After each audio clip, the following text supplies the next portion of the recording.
नमस्कार दोस्तों, स्वागत है आप सभी लोगों का Sonu study classes YouTube channel में। दोस्तों मैं आप लोगों को NCERT book class 9th Hindi chapter first बात गद्य खंड पर प्रश्न उत्तर मैं आप लोगों को इस वीडियो में बताऊंगा। विस्तृत उत्तरीय प्रश्न नंबर 1, निम्नलिखित गद्यांशों में रेखांकित अंशों की संदर्भ सहित व्याख्या और तथ्यपरक प्रश्नों के उत्तर दीजिए।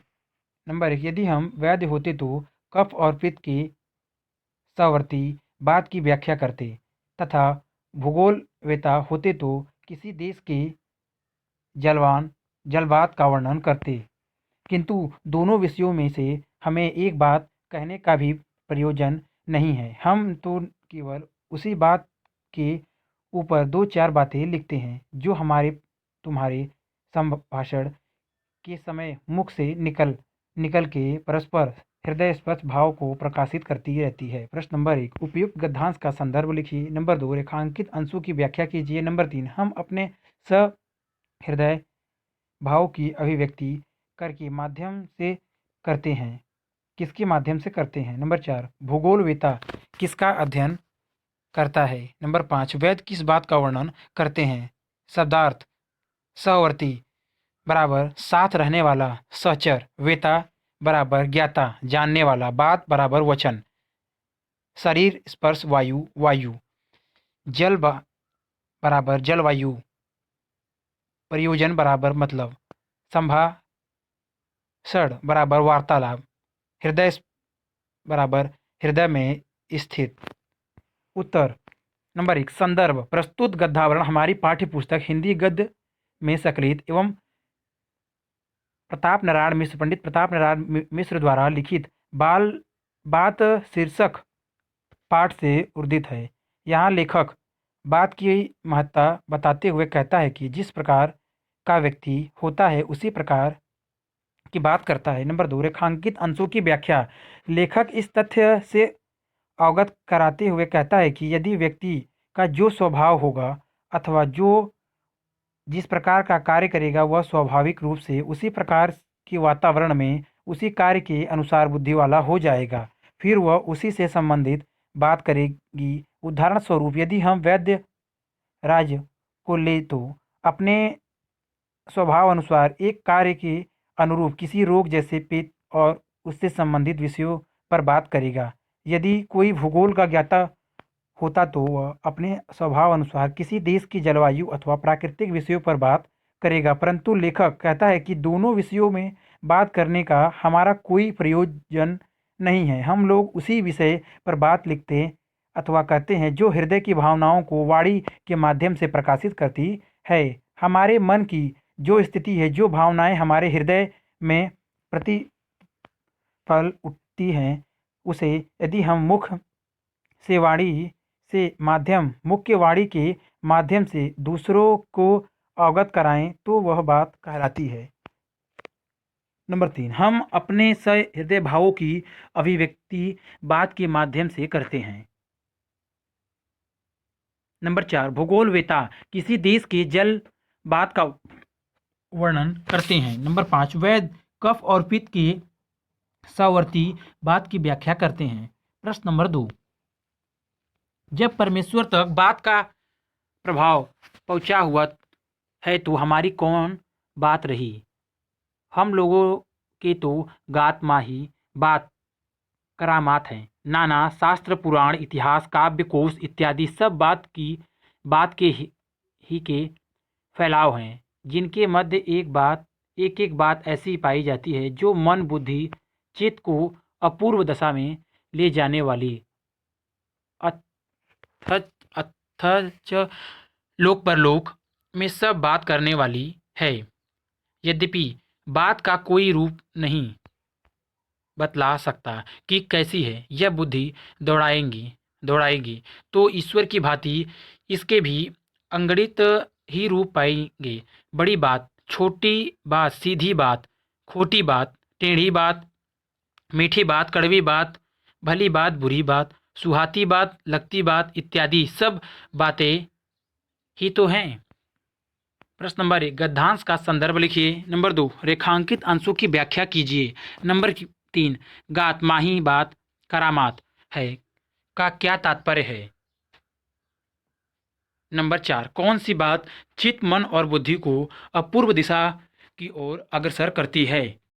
नंबर 5, बड़ी बात, छोटी बात एवं सीधी बात मुहावरे का क्या अभिप्राय है? उत्तर। नंबर 1, संदर्भ।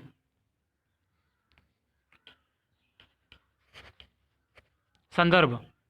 नंबर 1, संदर्भ। प्रस्तुत गद्यांश हमारी पाठ्य पुस्तक हिंदी गद्य में संकलित पंडित प्रताप नारायण मिश्र द्वारा लिखित बात शीर्षक पाठ से उदित किया गया है। इसमें लेखक ने यह बताने का प्रयास किया है कि बात का प्रभाव मनुष्य तक नहीं बल्कि ईश्वर तक भी है। नंबर 2, रेखांकित अंशों की व्याख्या। इन पंक्तियों में लेखक बात की महानता दिखाते हुए कहता है कि बात का प्रभाव मनुष्य तक ही सीमित नहीं, परमेश्वर तक इसके प्रभाव से बच नहीं पाए। यद्यपि परमेश्वर के विषय में कहा गया कि उनकी न वाणी है, न हाथ है, न पैर है, बल्कि वह तो निराकार निरंतर है, तथापि उसे बिना वाणी का वक्ता कहा गया है। जब निराकार ब्रह्मा पर भी बात को प्रभाव होता है तो फिर हम शरीरधारी मनुष्य का तो कहना ही क्या है। हमारे शरीर में तो बात, भाषण, शक्ति अथवा वायु का भी चमत्कार है। अनेक शास्त्रों, पुराणों, इतिहास, काव्य कोश आदि जितना भी साहित्य है सब बात का ही विस्तार है।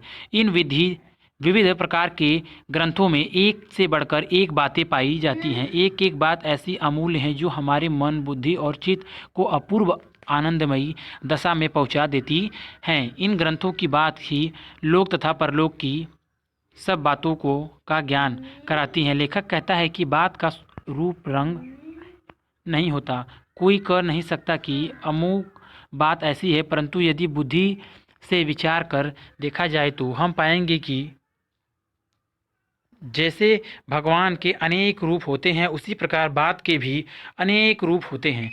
जैसे बड़ी बात, छोटी बात, सीधी बात, टेढ़ी बात, मीठी कड़वी, भली बुरी, सुहाती और लगती बात आदि कैसी भी हो, यह सब बात के ही रूप हैं।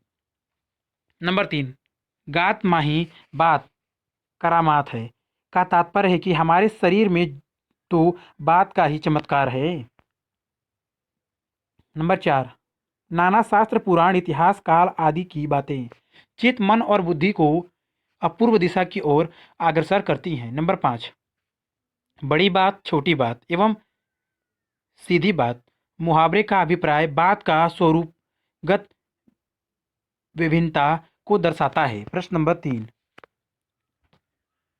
सच पूछिए तो इस कथन की भी क्या ही बात है जिनके प्रभाव से मानव जाति समस्त जीवधारियों की शिरोमणि असफ अशरफ उल मखलूकात कहलाती है। सुख सारी कादी पक्षी केवल थोड़ी सी समझने योग्य बातें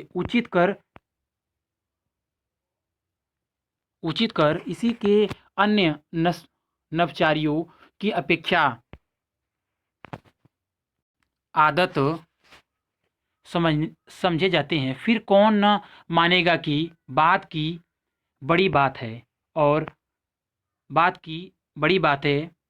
हाँ, बात की बात इतनी बड़ी है कि परमात्मा को लोग निराकार कहते हैं तो भी इसका संबंध उनके साथ लगाए रहते हैं। वेद ईश्वर का वचन है, कुरान शरीफ कलामुल्लाह है, Holi Bible word of gold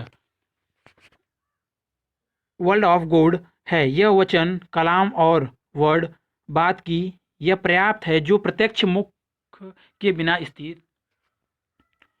बिना स्थिति नहीं कर सकती, पर बात की महिमा के अनुरोध से सभी धर्मावलंबियों ने बिन वाणी वक्ता बड़ जोगी वाली बात मान रखी है। प्रश्न नंबर 1, उपयुक्त गद्यांश का संदर्भ लिखिए। नंबर 2, रेखांकित अंशों की व्याख्या कीजिए। नंबर 3, निराकार परमात्मा का संबंध बात से कैसे है। नंबर 4, मानव जाति समस्त जीवधारियों में क्यों शिरोमणि है। नंबर 5, बिन बानी वक्ता वर्ड जो कि जोगी का क्या अभिप्राय है। उत्तर, संदर्भ, प्रस्तुत गद्यांश हमारी पाठ्य पुस्तक हिंदी गद्य में संकलित एवं पंडित प्रताप नारायण मिश्र द्वारा लिखित बात नामक हास्य व्यंग्य प्रधान निबंध से उदित किया गया है। इसके अंतर्गत लेखक ने बात की महानता का वर्णन किया है और कहा है कि बात के कारण ही जनमानस में व्यक्ति की प्रतिष्ठा में वृद्धि होती है। नंबर 2, रेखांकित अंशों की व्याख्या। वस्तुतः बात का महत्व इतना अधिक है कि उसका वर्णन करना कठिन यदि हो जाता है। यदि बात के महत्व को लेखनिबद्ध किया जाए तो एक ग्रंथ बन सकता है। संसार में मानव को समस्त प्राणियों से श्रेष्ठ माना जाता है। उसका मुख्य कारण भी यह बात ही है। मानव की एकमात्र ऐसा प्राणी है जो बात करने में चतुर है। इसी कारण वह सभी प्राणियों का सिरमौर बना है। मानव की भाषा में तोता, मैना आदि पक्षी थोड़ा समझने योग्य बातों का उच्चारण कर लेते हैं, जिसके कारण वह आकाश में विचरण करने वाले अन्य पक्षियों की तुलना में श्रेष्ठ समझे जाते हैं और इसलिए उनका जनसामान्य में आदर किया जाता है। इतना सब कुछ होते हुए भी भला कौन ऐसा व्यक्ति होगा जो बात भाषा की महानता को स्वीकार नहीं करेगी। बात भाषा की महानता के कारण ही लोग भगवान का संबंध उससे जोड़ते हैं। यद्यपि लोग भगवान को बिना आकार वाला अशरीर मानते हैं, किंतु लोग उसे फिर भी श्रेष्ठ उपदेश वक्ता कहकर उनकी श्रेष्ठ श्रेष्ठ सत्ता को स्वीकार करते हैं। लेखक बात की महानता का वर्णन करते हुए कहता है कि यदि यह कहा जाए कि भगवान तो निराकार होने के कारण संभाषण उपदेश कर ही नहीं सकते, तो वह मनुष्य से भी भिन्न श्रेणी में आ जाते हैं, क्योंकि मनुष्य को संभारण करने में समर्थ है। अतः बात सदुपदेश ही भगवान को मनुष्य से श्रेष्ठ बनाती है। इसलिए शायद सभी धर्मावलंबी भगवान का संबंध भाषण शक्ति से अवश्य जोड़ते हैं, चाहे वे उसके निराकार रूप की समर्थक हो या साकार रूप की। नंबर 3, हिंदू समाज में वेदों को ईश्वर का वचन कहा जाता है, साथ ही ईश्वर को निराकार कहा जाता है। नंबर 4, बात का प्रभाव के कारण मानव जाति जीवधारियों में शिरोमणि है। नंबर 5, बिन बाती वक्ता बड़ जोगी का अभिप्राय प्रत्यक्ष मुख के बिना बात से स्थिति स्पष्ट हो जाना है। प्रश्न नंबर 4,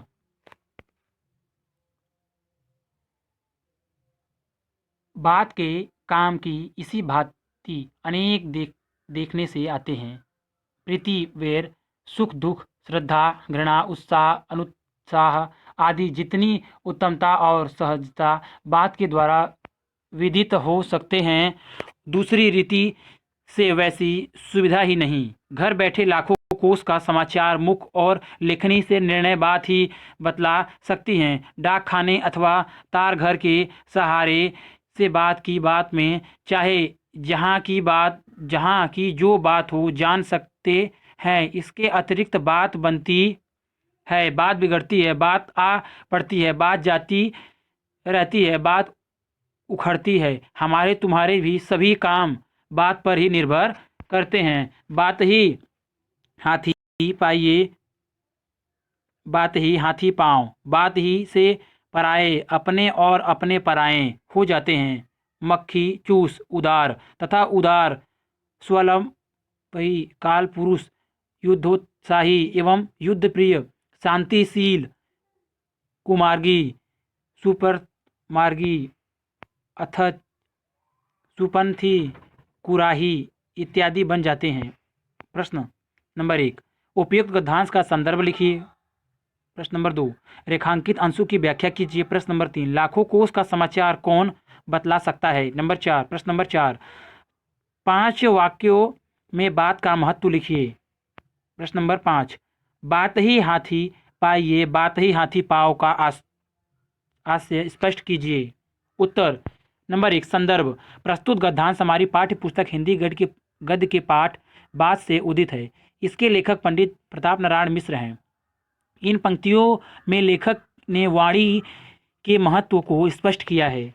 प्रश्न नंबर 2, रेखांकित पदांशों की व्याख्या। लेखक बात के विभिन्न रूपों पर प्रकाश डालते हुए कहता है कि बात का प्रभाव बहुत व्यापक होता है। बात कहने के ढंग से ही उसका प्रभाव घटता अथवा बढ़ता है। निश्चित ही हमारे बात करने के ढंग से हमारा प्रत्येक कार्य प्रभावित होता है। बात के प्रभावशाली होने पर कवि अथवा चारण राजाओं से पुरस्कार में हाथी तक प्राप्त कर लेते थे, किंतु कटु बात करने से राजाओं द्वारा लोग हाथी के पांव के नीचे कुचल भी दिए जाते थे। यह बात भी सिद्ध है कि बात अर्थात वायु प्रकोप से हाथी पांव नामक रोग भी हो जाता है। किसी की वाणी से प्रभावित होकर बड़े बड़े कंजूस भी उदार हृदय वाले बन जाते हैं और परिश्रम से अर्जित अपनी संपत्ति परोपकार में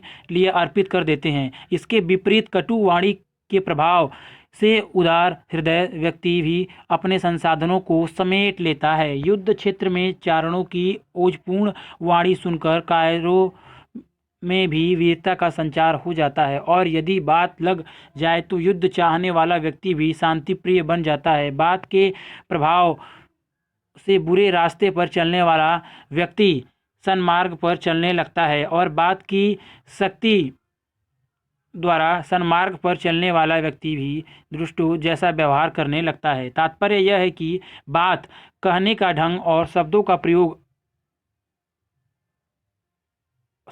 प्रयोग मनुष्य पर आश्चर्यजनक प्रभाव डालता है। प्रश्न नंबर 3, लाखों कोश को समाचार बात बतला सकता है। नंबर 4, प्रश्न नंबर 4, बात का महत्व। बात के अनेक काम देखने में मिलते हैं। बात के द्वारा कोई भी भाव सहजता एवं सरलता से विदित हो सकता है। लाखों कोश का समाचार मुख्य या लेखनी से निर्गत बात बतला सकती है। हम डाकघर अथवा तारघर के सहारे दूर की बात जान सकते हैं। सभी काम बात पर ही निर्भर करते हैं। बात ही हाथी पाइए, बात ही हाथी पाँव का आश्चर्य है। अच्छी बात से पुरस्कार स्वरूप हाथी की प्राप्ति होती है और बुरी बात पर हाथी के पाँव के नीचे कुचला जा सकता है। प्रश्न नंबर 5, बात का तत्व समझना हर एक का काम नहीं है और दूसरों की समझ पर अभिप्राय जमाने योग्य बात गढ़ सकना भी ऐसे वैश्यों का साध्य नहीं है। बड़े बड़े विज्ञवरों तथा महा व कविश्वरों की जीवन बात ही के समझने में व्यतीत हो जाते हैं। सहृदयगढ़ की बात के आनंद के आगे सारा संसार तुच्छ होता है। बालकों की तोतली बातें, सुंदरियों की मीठी मीठी प्यारी प्यारी बातें, सत्य कवियों की सरीली बातें, सुवक्ताओं की प्रभावशालिनी बातें, जिनके जी को और का और न कर दे, उसे पशु नहीं पाषाण खंड कहना चाहिए। क्योंकि कुत्ते बिल्ली आदि और विशेष समझ नहीं होती तो भी पूछकार कि तू पूसी इत्यादि बातें कह दो तो भावार्थ समझ के यथासार्थ स्नेह प्रदर्शन करने लगते हैं। फिर वह मनुष्य कैसा जिसके चित्त पर दूसरे हृदयवान की बात का असर न हो। प्रश्न नंबर 1, उपयुक्त गद्यांश का संदर्भ लिखिए।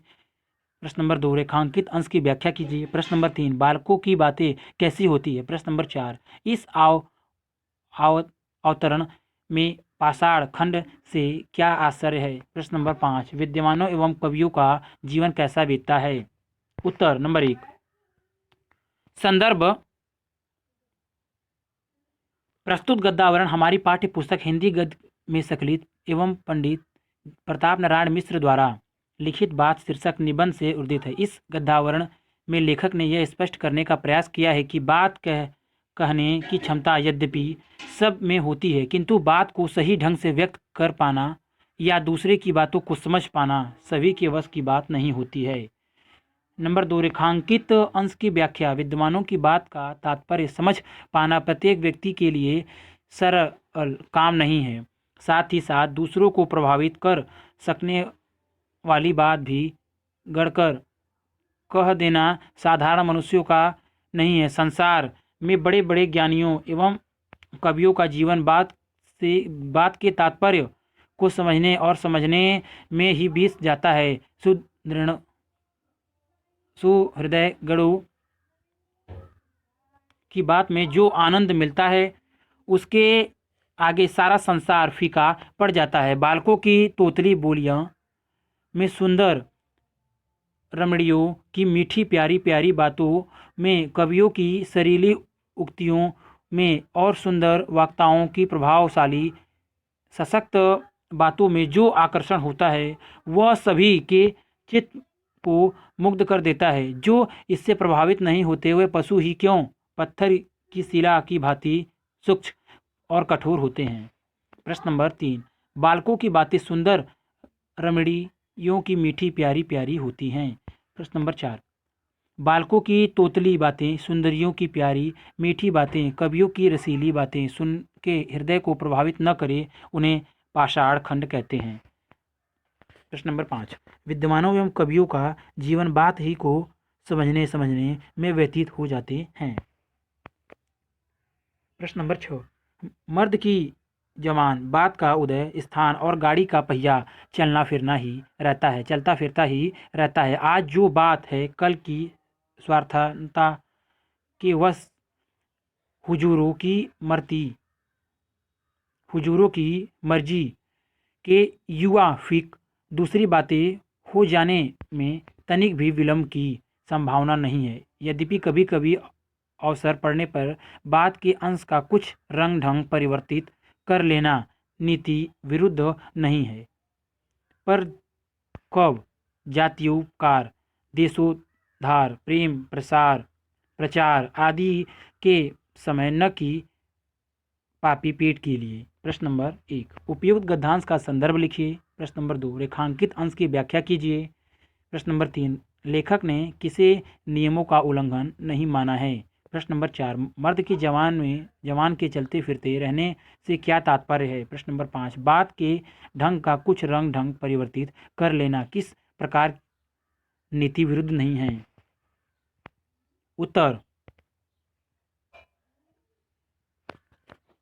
नंबर 1, संदर्भ। प्रस्तुत गद्यांश हमारी पाठ्य पुस्तक हिंदी गद्य के बात पाठ से उदित है। इसके लेखक पंडित प्रताप नारायण मिश्र हैं। पंडित प्रताप नारायण मिश्र ने प्रस्तुत गद्यांश में यह बताया है कि प्राचीन काल में हमारे यहाँ के लोग बात के पक्के होते थे, किंतु आजकल स्वार्थ में अंधे लोग तुरंत बात बदल देते हैं। नंबर 2, रेखांकित अंश की व्याख्या। लेखक का कथन है कि आजकल के भारत के अनेक कुपुत्रों ने यह तरीका अपना रखा है कि आदमी की जवान और गाड़ी का पहिया तो चलते ही रहते हैं, अर्थात गाड़ी का पहिया जिस प्रकार स्थिर नहीं रहता उसी प्रकार जवानी की स्थिति स्थिर रहना या बात का पक्का होना आवश्यक नहीं है। यह कथन उन्हीं स्वार्थी लोगों का है जिनके लिए जाति, देश और संबंधों का कोई महत्व नहीं होती। ऐसे लोगों की बात की जो बात के कल ही वह स्वार्थवश मालिक के मन के अनुसार बदलने में थोड़ी भी देर नहीं लगाते। लेखक आगे कहता है कि किसी महान उद्देश्य की साधना या समय आने पर बात के रंग ढंग या कहने का तरीका बदल लेने में किसी नियम का उल्लंघन नहीं है। ऐसा मानव जाति की भलाई के समय, देशोद्धार के समय और प्रेम प्रसंग में ही करना चाहिए। अर्थात यदि बात बदलने से मानव जाति की भलाई होती है, देश का कल्याण होता है या प्रेम प्रसंग में प्रेमी प्रेमिका का चित छिपा है तो कोई नियम विरुद्ध कार्य नहीं है। स्वार्थ या पापी पेट को भरने के लिए कभी भी बात नहीं बदलनी चाहिए। नंबर 3, यदि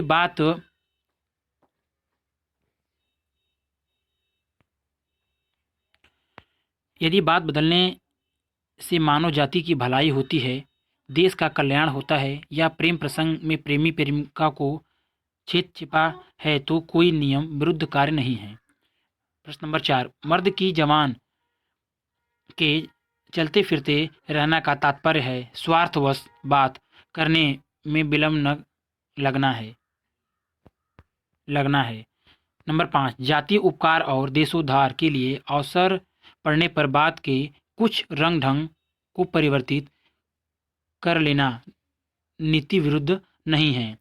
अगर वीडियो अच्छी लगी तो वीडियो को लाइक करें, शेयर करें, कमेंट करें और नेक्स्ट वीडियो के लिए चैनल को सब्सक्राइब जरूर करें। Thank you for watching.